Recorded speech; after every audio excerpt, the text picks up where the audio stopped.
दोनों में से बहुत इम्पोर्टेंट जो क्वेश्चंस हैं उनका आज हम अध्ययन करेंगे। तो क्लास हमारी स्टार्ट करते हैं। तो हमारा पहला क्वेश्चन होगा यहाँ, देवसेना का गीत प्रसाद के कौन से नाटक से लिया गया है। देवसेना का जो गीत है वो प्रसाद के कौन से नाटक से लिया गया है। हमारे यहाँ ऑप्शंस हैं चंद्रगुप्त, अजातशत्रु, राजश्री या स्कंदगुप्त। देवसेना का गीत कौन से नाटक से लिया गया था, तो ये हमारी नोटबुक है उसमें साफ साफ लिखा है, तो स्कंदगुप्त। हमारा यहीं अगला क्वेश्चन होगा, देवसेना कौन थी। बहुत ही इजी सवाल से जो यहाँ हमारे देखने पड़ेंगे और 100% यही क्वेश्चंस एग्जाम में आपको देखने को भी मिलेंगे। देवसेना कौन थी। मालवा के शासक बंधुवर्मा की बहन, धनकुबेर की कन्या, पर्णदत्त की बहन या कार्नेलियन की बहन। कौन थी देवसेना, कौन थी। हमारे पढ़ा था कि मालवा के शासक बंधुवर्मा की बहन देवसेना थी। मालवा के शासक बंधुवर्मा की बहन। हमारा अगला क्वेश्चन है, देवसेना की वेदना का मूल अर्थ क्या था।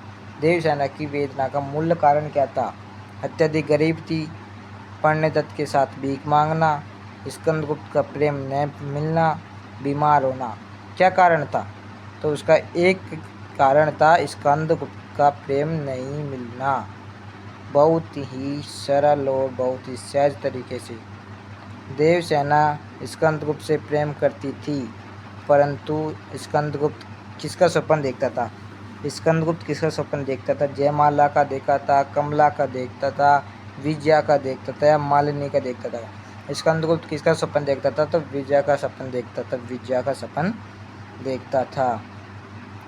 किसके आक्रमणों से आर्यव्रत संकट में है। किसके आक्रमणों से आर्यव्रत संकट में है, तो हमारे ऑप्शन है जो शक, कुषाण,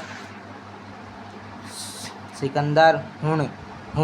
ये गलत हो गया, यहाँ थोड़ी क्या हो गया हमारा हुणों के आक्रमणों से। किसके आक्रमणों से, हुणों के आक्रमणों से। हृदय की कोमल कल्पना सोजा, यह किसने कहा था। यह वाक्य किसने कहा था, हृदय की कोमल कल्पना सोजा। तो ये कहा था हमारे, किसने कहा था, देवसेना ने कहा था। देवसेना ने कहा था। देवसेना ने कहा था और यहाँ देवसेना भी ऑप्शंस में है, तो देवसेना इज करेक्ट आंसर। हमारा अगला क्वेश्चन होगा, कार्नेलिया का गीत कहाँ से लिया गया था।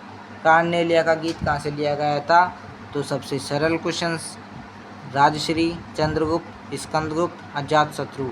तो कहाँ से लिया गया था, चंद्रगुप्त से लिया गया था। कहाँ से लिया था, चंद्रगुप्त से लिया था। स्कंदगुप्त के सेनापति सेल्यूकस की पुत्री का नाम क्या था। सेल्यूकस की बेटी का नाम क्या था। कार्नेलिया, देवसेना, विजया या जयमाला। क्या नाम था, कार्नेलिया। क्या नाम था, कार्नेलिया। अरुण यह मधुमेह देश हमारा, पंक्ति में किस देश की महिमा का वर्णन किया गया है। किस देश की महिमा का वर्णन किया गया है, भारत की, श्रीलंका की, बांग्लादेश की या चीन की। तो किसकी, अरुण मधुमेह यानी कि सुगंधित खुशबू हवाएं, मधुर हवाएं। तो यहाँ कौन सा देश के बारे में कहा गया है, भारत के बारे में कहा गया है। यहाँ भारत के बारे में कहा गया है। भारत भूमि की महिमा, गौरव और प्रकृति सौंदर्य का वर्णन प्रसाद के किस गीत में किया गया है। कौन से गीत में किया गया था, देवसेना के गीत में किया गया था या कार्नेलिया के गीत में कहा गया था। इन दोनों में से कोई नहीं, इनमें से कोई नहीं। तो हमारा राइट आंसर होगा कार्नेलिया का गीत। इसमें भारत की महिमा का वर्णन किया गया था। हमारा 11वां प्रश्न है, जो कवि ने आशा को बावली क्यों कहा। कवि प्रसाद ने आशा को बावली क्यों कहा था, तो बहुत ही सरल क्वेश्चन है और बहुत ही इम्पोर्टेंट क्वेश्चन है। कवि ने आशा को बावली इसलिए कहा क्योंकि आशा में व्यक्ति क्या हो जाता है, भ्रमित हो जाता है। आशा में व्यक्ति भ्रमित हो जाता है और उसे बावला बना देता है। क्या बना देते, आशा उसे क्या बना देती है, व्यक्ति को बावला बना देती है, पागल कर देती है। देवसेना स्कंदगुप्त के प्रेम में पागल थी, बावली थी। उसने बिना सोचे समझे स्कंदगुप्त से प्रेम किया और यह आशा अपने मन में पाली कि स्कंदगुप्त उसे अपना लेगा, किंतु स्कंदगुप्त ने उसे इनकार कर दिया और वह विजया का सपना देखता था। धनकुबेर की पुत्री विजया का सपना देखता था। कौन? स्कंदगुप्त। यह उसके मन का पागलपन था। किसके मन का पागलपन था? आशा किसके मन का पागलपन था? देवसेना, क्योंकि उसने आशा में ही स्कंदगुप्त से प्रेम किया था। इसे कवि ने आशा को बावली कहा। इसलिए कवि ने आशा को क्यों कहा? बावली कहा। तो बहुत ही इम्पोर्टेंट क्वेश्चंस, इसको बहुत ही इम्पोर्टेंट क्वेश्चन है ये आज का। अगला क्वेश्चन देखते हैं यहाँ। देवसेना का गीत कविता में देवसेना की हार या निराश का क्या कारण था? हार या निराश।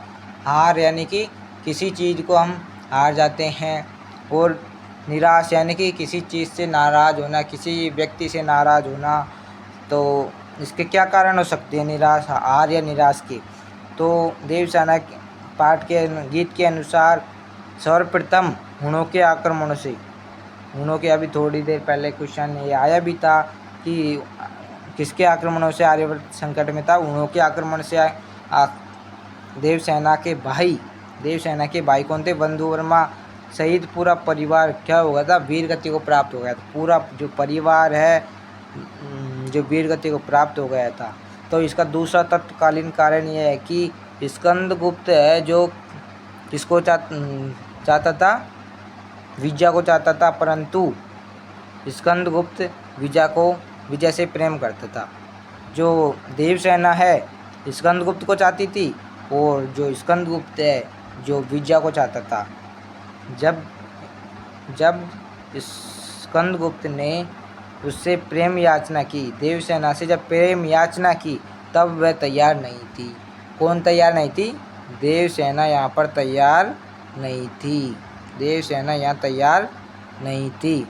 तो देवसेना तैयार क्यों नहीं थी, इसका भी इसमें ही आंसर है। ये छोटे क्वेश्चन के रूप में भी आ सकता है कि देवसेना स्कंदगुप्त से प्रेम करने के लिए क्यों तैयार नहीं हुई, क्योंकि उसने आजीवन अविवाहित रहने का व्रत ले चुकी थी। कौन? देवसेना।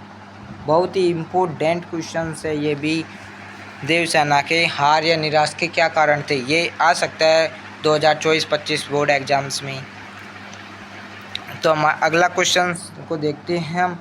भारत की किन किन विशेषताओं को कार्नेलिया का गीत कविता में चित्रित किया गया है? कौन से गीत में? कार्नेलिया के गीत में चित्रित किया गया है। भारत की विशेषता, भारत की क्या क्या विशेषताओं का वर्णन किया गया है? तो हम देखते हैं। भारत की प्रकृति सौंदर्य एवं सांस्कृतिक महत्व का वर्णन किया है। कौन सी? भारत के बारे में क्या वर्णन किया गया है? प्रकृति सौंदर्य एवं सांस्कृतिक महत्व का वर्णन किया गया है। प्रातःकालीन सूर्य की किरणें जब भारत की धरती पर पड़ती हैं, प्रातःकालीन सूर्य की किरणें जब भारत की धरती पर पड़ती है, प्रकृति की शोभा सुंदर दिखने लगती है।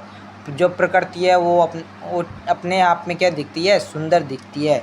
उसी समय प्रकृति मधुर हो जाती है, मधुमय हो जाती है। उसी समय प्रकृति मधुमय हो जाती है। यहाँ दूर देश से आने वाले, यहाँ दूसरे देशों से आने वाले व्यक्तियों को आश्रय मिलता है। आश्रय का मिलता है? भारत में मिलता है, भारत में मिलता है। यहाँ के लोग, कहाँ के लोग? भारत के लोग दयालु, करुणाशील, संवेदनशील हैं, जो सभी के प्रति क्या करते हैं? सहानुभूति दिखाते हैं, जो सभी के प्रति सहानुभूति दिखाते हैं। भारत की जो सभ्यता है, भारत की सभ्यता के अंदर क्या है?